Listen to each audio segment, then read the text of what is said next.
Number 4، عدم ارادہ۔ عدم ارادہ کا معنی، اگر کسی شخص کے دل میں ایمان موجود ہو اور وہ کسی دینی ضرورت کی وجہ سے زبان سے کلمہ کفریہ کہہ دے تو اس پر فتویٰ کفر نہیں لگائیں گے، یعنی اپنے ارادے سے بغیر وجہ کے رضامندی اور خوشی سے نہیں کہہ رہا، ہاں اس کی ایک ضرورت ہے، اس ضرورت دینی کی وجہ سے اپنی زبان سے کلمہ کفر کہہ رہا ہے، تو ایسے شخص کو بھی کافر نہیں کہیں گے بلکہ مومن کہیں گے۔ اس کی مثال صحیح بخاری باب قتل کعب بن الاشرف۔ حضرت جابر بن عبداللہ رضی اللہ عنہ فرماتے ہیں کہ رسول اللہ صلی اللہ علیہ وسلم فرمایا، من لکعب بن الاشرف فإنه قد آذى اللہ ورسولہ، بتاؤ کعب بن اشرف کو کون قتل کرے گا، اس نے اللہ اور اللہ کے رسول صلی اللہ علیہ وسلم کو تکلیف دی ہے۔ محمد بن مسلمہ کھڑے کہ یا رسول اللہ، آپ ان کا قتل چاہتے ہیں؟ کہا جی بالکل۔ آپ نے کہا مجھے اجازت دے دیں، فَأَذَن لِّي أَنْ أَقُولَ شَيْئًا، حضور مجھے اجازت دے دیں، کوئی مجھے ایسا کلمہ کہنا پڑے جو مناسب نہ ہو۔ فرمایا اجازت ہے۔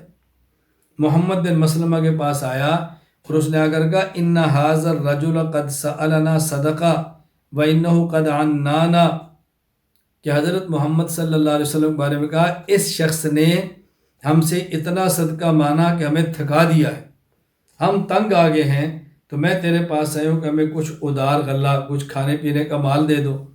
اس نے کہا ابھی تو ذرا دیکھو آگے کیا ہوتا ہے، تم تھک جاؤ گے، اکتا جاؤ گے اس سے۔ انہوں نے کہا اس وجہ سے تیرے پاس آئے ہیں۔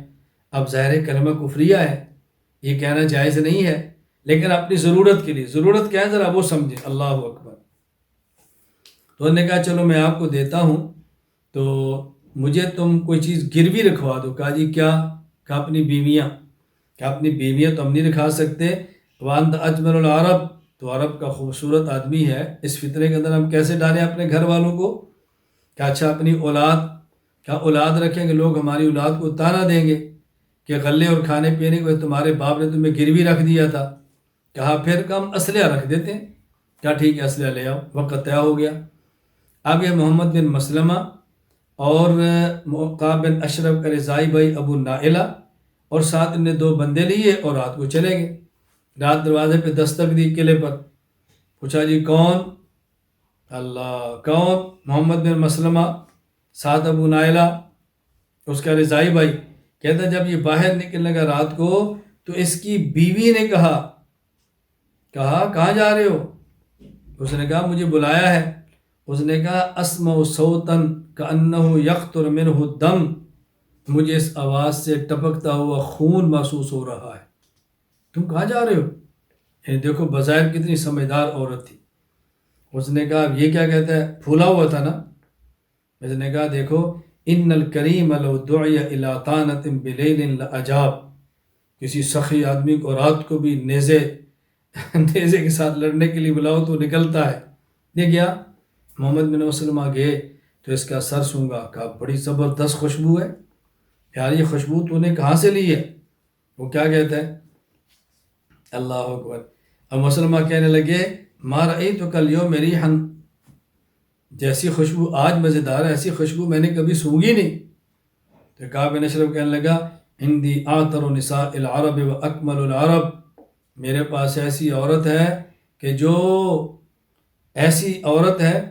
عرب کی عورتوں میں سب سے زیادہ، یعنی ہر وقت معطر رہتی ہے، اور عرب کی عورتوں میں سب سے خوبصورت عورت ہے وہ میرے پاس ہے، یعنی اس کی وجہ سے میرے جسم میں خوشبو آ رہی ہے۔ کہا ذرا سونگ سکتا ہوں؟ کہا جی سونگو۔ سونگی، کہا جی مزہ آ گیا۔ تھوڑی دیر بعد کہتا ہے میں دوبارہ سونگ سکتا ہوں؟ کہا سونگ لو۔